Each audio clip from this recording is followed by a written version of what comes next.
మీరు ఇంజనీరింగ్ చేశారా? జాబ్స్ కోసం సెర్చ్ చేస్తున్నారా? 3600 మందికి పైగా స్టూడెంట్స్ కి జాబ్స్ వచ్చేలా చేసిన code Gyan 100 days software course లో జాయిన్ అవ్వండి. మీ కెరియర్ ని బిల్డ్ చేసుకోండి. ఏంటో ఇవాళ నా మీద దాడి చేయటానికి వచ్చినట్టు ఇద్దరు ఒక్కదాన్ని చేసి ఇటు కూర్చోబెట్టారు. ఏమి అడగబోతున్నారు, అసలు ఏంటి కథ? అంటే మీరు ఏం అడగబోతున్నామంటే, మీరు చేయబోతున్న క్లాస్ పేరే చాలా ఇంట్రెస్టింగ్ గా ఉంది మాకు. ఓకే, అందరూ మేడ్ ఫర్ ఈచ్ అదర్ అని మాట్లాడుతూ ఉంటారు, ఈవిడ మాత్రం మేకప్ ఫర్ ఈచ్ అదర్ అని పెట్టారు. దాని అర్థం ఏంటి అండ్ ఏ విధంగా ఉండబోతుంది దాని గురించి తెలుసుకోవడానికి వచ్చాం. ఫస్ట్ ఆయన అడుగుతారు, ఆయన డౌట్స్ ఏంటో. నాకు అందులో మీరు పెట్టిన దాంట్లో ఇంటిమసీ అనేటువంటి ఒక వర్డ్ పెట్టారు మీరు. మేకప్ ఈచ్ అదర్ అనే దానికి అది బెస్ట్ సూటబుల్ వర్డ్.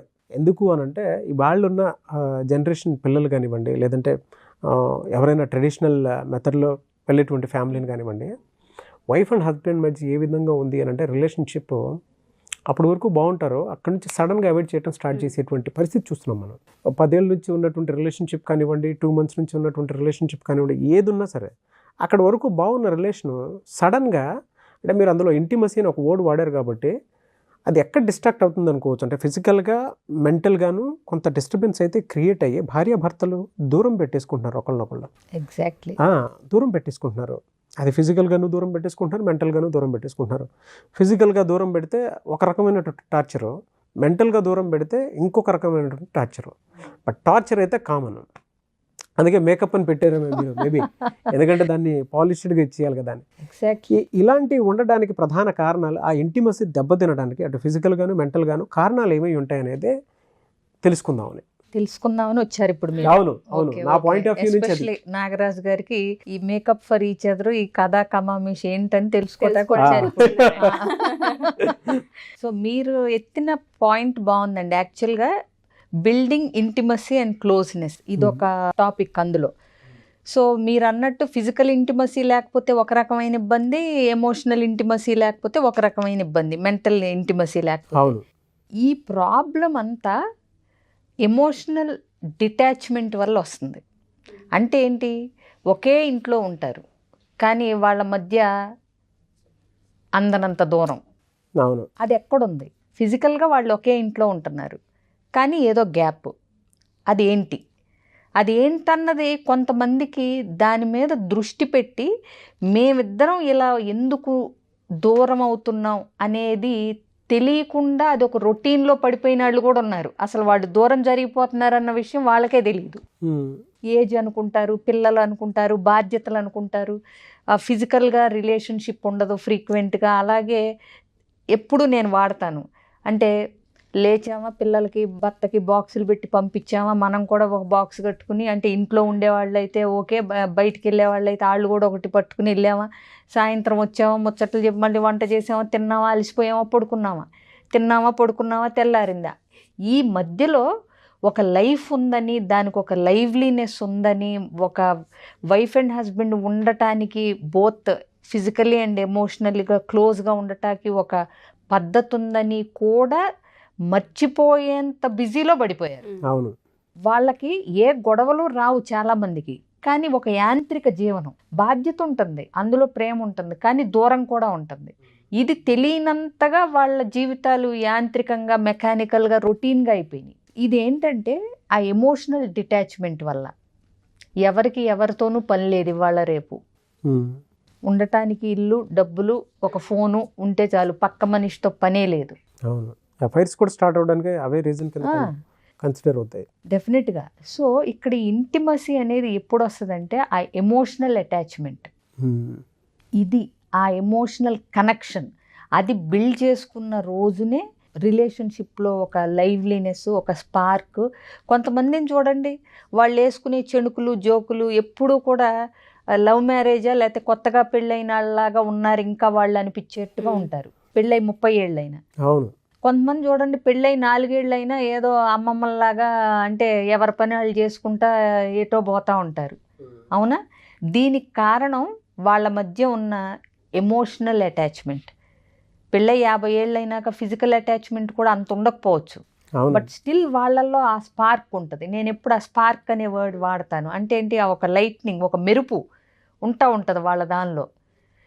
ఇక్కడ మీరు అబ్జర్వ్ చేస్తే వీళ్ళు ఫైట్ చేసుకోరా అంటే అదేం లేదు. Happy couples also fight, but they know how to turn back.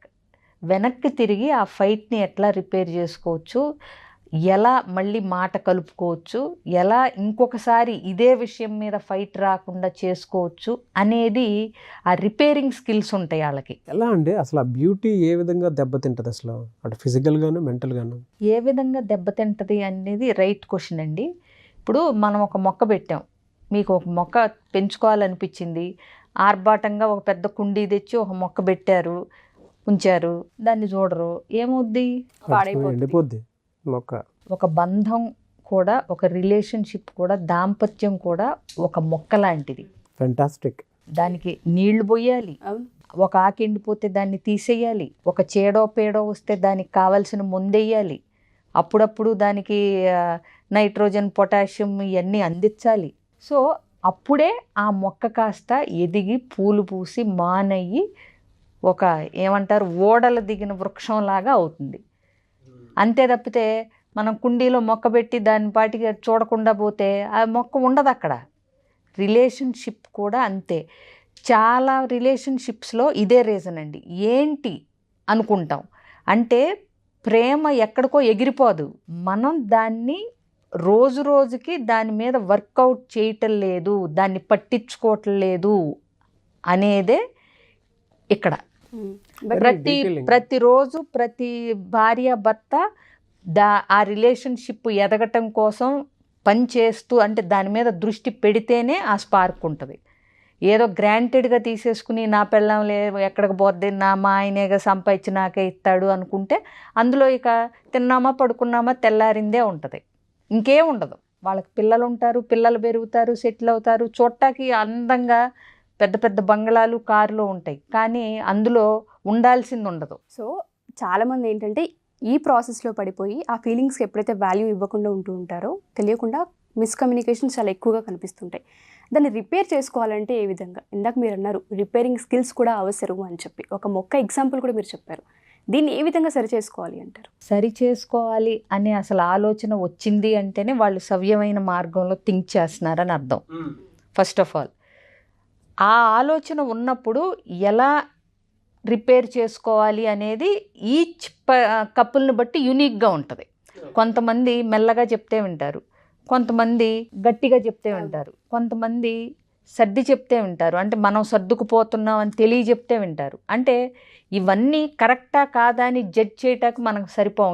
ఆ భార్యాభర్తల మధ్య ఉన్న అండర్స్టాండింగ్ని బట్టి వాళ్ళు అవతల వాళ్ళకి ఎలా చెప్తే వింటారు అనేది వాళ్ళకి తెలుస్తుంది ఇన్నేళ్ల సాంగత్యంలో. సో కొంతమంది చెప్పాల్సిన అవసరమే ఉండదు.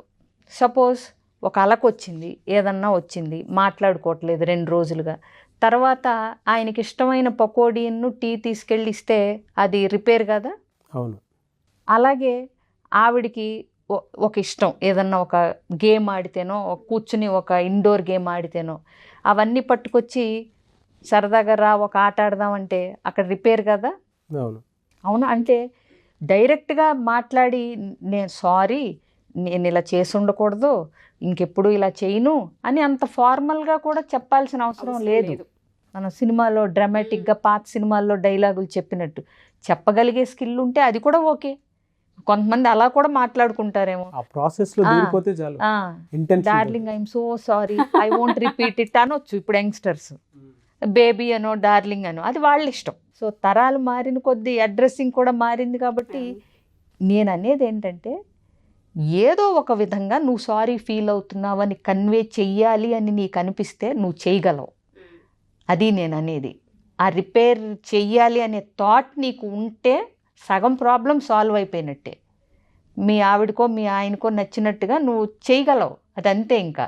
సో ఇక్కడ విషయం ఏంటంటే ఆ రిపేర్ ఎంత త్వరగా చేసుకుంటారు, ఎన్ని రోజులు ఆ ప్రాబ్లంలో ఉండిపోకుండా ఎంత త్వరగా రిపేర్ చేసుకుంటారు అన్న దాన్ని బట్టి అవతల వ్యక్తిలో ఆ డిసప్పాయింట్మెంటు, డిటాచ్మెంటు రాకుండా నువ్వు చూసుకోవచ్చు. చూడండి, ఇప్పుడు చాలామంది అనుకుంటారు నాగరాజు గారు, సైలెంట్ ట్రీట్మెంట్ ఇవ్వటం, దయ చూపకపోవటం, క్షమించకపోవటం, పొగడకపోవటం, ఇవన్నీ అంటే ఇప్పుడు ఇంగ్లీష్లో అయితే ఈజీగా చెప్పొచ్చు, కైండ్నెస్, ప్రైజ్ ఇవే కదా. అలాగే సో ఈ పొగట్టలు తెలుగులో చెప్తే ఇంత భయంకరంగా మీకు నవ్వు వస్తుంది. సో అంటే రెండు మంచి ఆప్యాయకరమైన మాటలు మాట్లాడకపోవటం ఇలాంటివి చేయటం వల్ల తెలియకుండా వాళ్ళు స్పౌజ్కి నష్టం చేయటంలా, అవునండి, మ్యారేజ్కి నష్టం చేస్తున్నారు. ఈ చిన్న లాజిక్ మిస్ అవుతున్నారు కాబట్టే ఈ ప్రాబ్లమ్స్ అన్నీ ఇలా సెషన్లు పెట్టి మరీ చెప్పాల్సి వస్తుంది వాళ్ళకి.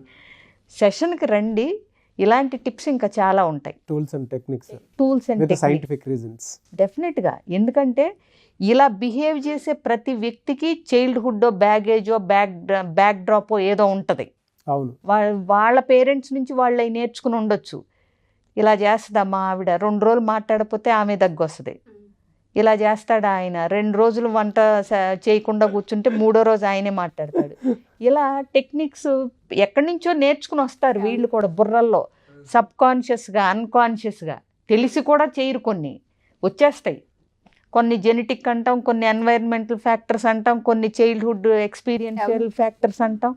ఇవన్నీ కూడా కరెక్ట్ చేసుకోవాలి అని అనిపిస్తే కనుక కౌన్సిలర్స్ హెల్ప్ తీసుకుంటే వాళ్ళు ఈజీగా అసలు ప్రాబ్లం ఏంటి, రూట్ కాజ్ ఏంటి అనేది చెప్పగలుగుతారు. లేదా మేకప్ ఈచ్ అదర్ అనేటువంటి క్లాస్కి అటెండ్ అయితే సరిపోతుంది.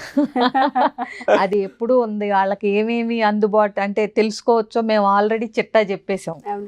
అటాచ్మెంట్ స్టైల్స్ కానివ్వండి. ఇప్పుడు ఉండే అవకాశం ఉంటుందండి class? Date and timings August 6th అండి, సండే 11 AM to 4 PM. చక్కగా లంచ్ ప్రొవైడ్ చేయబడుతుంది. మంచి కపుల్ గేమ్స్ కూడా ఉంటాయి.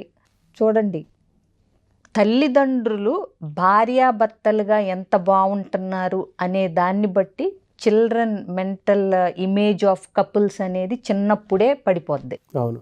సో తల్లిదండ్రులుగా అందరికీ మంచి మార్కులే పడతాయి పిల్లల్ని అడిగితే.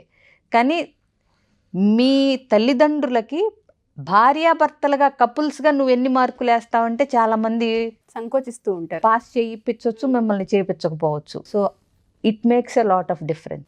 అవును. ఇది ఫ్యూచర్ జనరేషన్ కలిసి ఉంటాకి, రిలేషన్షిప్స్లో బాగుంటాకి కూడా మీరు బాగుండి చూపించాలి. మీరు సరదాగా ఉండాలి, మీరు సినిమాలకు వెళ్ళాలి, మీరు షికార్లకు వెళ్ళాలి, మీరు అన్యోన్యంగా ఉండాలి. అది చూసి వాళ్ళకి ఒక రిలేషన్షిప్ ఇంత అందంగా ఉంటుందా అని అనిపించాలి. అవును, అది చిన్నప్పటి నుంచి జరగాలి. చాలా బాగుందండి. అంటే మొదట్లో ఒక మొక్క గురించి చెప్పి దాని ఇంపార్టెన్స్ ఏ విధంగా చెడగొడుతున్నారు, దాని ఇంపార్టెన్స్ ఏ విధంగా ఉందనేది మీరు చెప్పారు. దాని తర్వాత ఉషా గారు అడిగిన దానికి ఆ రిపేర్ ఏ విధంగా చేసుకోవాలనే దానికి జాలి, దయ, కరుణ అటువంటివి లేకుండా మీరు బిహేవ్ చేసేటప్పుడు ఆ ఇంటెన్షన్ ఎక్కడో క్రియేట్ అవ్వదు. అది ఆ టేప్ చూపించాలి. లేదు అని అంటే ప్రాసెస్లో ఇంట్లోనే నీకు ఆ ఇంటెన్షన్ ఉన్నప్పుడు ఏదైనా మాట్లాడాల్సిన అవసరం కూడా లేదు. ప్రేమ చూపించుకోవాలి అనుకుంటే కొన్ని టచ్తో చెప్పవచ్చు, డైరెక్ట్గా కూడా భారతీయుడు సినిమా ఉంటుంది చూడండి, ఒక చూపు చూస్తే చాలు కమల్ హాసన్ లాగా ఆవిడ అర్థం చేసుకోవాలంటుంటారు ఆ సినిమా అంతా. సో అర్థం చేసుకునే వాళ్ళకి లెవెల్ ఆఫ్ అండర్స్టాండింగ్ ఉన్న వాళ్ళకి ఆల్వేస్ వర్డ్సే మీడియా అవ్వక్కర్లేదు. చూపులు అవుతాయి, జెస్చర్స్ అవుతాయి, సైగలు అవుతాయి. అవునా? కన్నులే మాట్లాడుకుంటాయి. సో ఇవన్నీ అక్కడి నుంచి వచ్చినాయే కదా. సో ఇవన్నీ ప్రేమికులుగా ఉన్నప్పుడు బాగా కమ్యూనికేట్ అవుతాయి, భార్యాభర్తలైనాకే అన్ని అటకెక్కుతాయి. అక్కడే వచ్చింది ప్రాబ్లం అంతా. ఒక ఎపిసోడ్లోనే ఇంత ఉందంటే 10 రోజు సెషన్ మొత్తం ఏం చెప్తారనేది ఎక్సైటింగ్గా ఉంది మాకు కూడా. రోజు చూసి రోజు మాట్లాడే మాకి ఓహో ఇంత ఉంటుందా ఈ రిలేషన్లో అని అనిపిస్తూ ఉంటుంది. True, very true. Anyways, I wish you all the best and thank you so much, Vijaya Pedna garu. 20 class design చేసినందుకు. అండ్ నాకున్న డౌట్ క్లారిఫై చేయడానికి అసలు క్లాస్లో ఏముంటుందని అంటే దానికి అంత డీటెయిలింగ్గా చెప్పినందుకు కూడా థ్యాంక్ యూ సో మచ్. అందుకే దానికి చక్కగా మేకప్ ఫర్ ఈచ్ అదర్ అని పెట్టాం. అంటే ఒకళ్ళ కోసం ఒకళ్ళు సంసిద్ధంగా తయారవ్వటం. అవును. రిలేషన్షిప్ అనే ఒక మొక్కని వృక్షాన్ని చేసే బాధ్యత ఇద్దరు తీసుకుని ఎలా దాన్ని పెంచుతారు, ఎలా తయారు చేస్తారు అనేది విషయం స్థూలంగా. Thank you. So lock your date on August 6th. Wife and husband ఇద్దరూ కలిసి వస్తే ఇంకా బాగుంటుంది. ఎందుకంటే ప్రపంచాలు అనేవి చిన్నగా తెలియకుండా కొంతమందికి 6 months ఉంటుంది. అవును.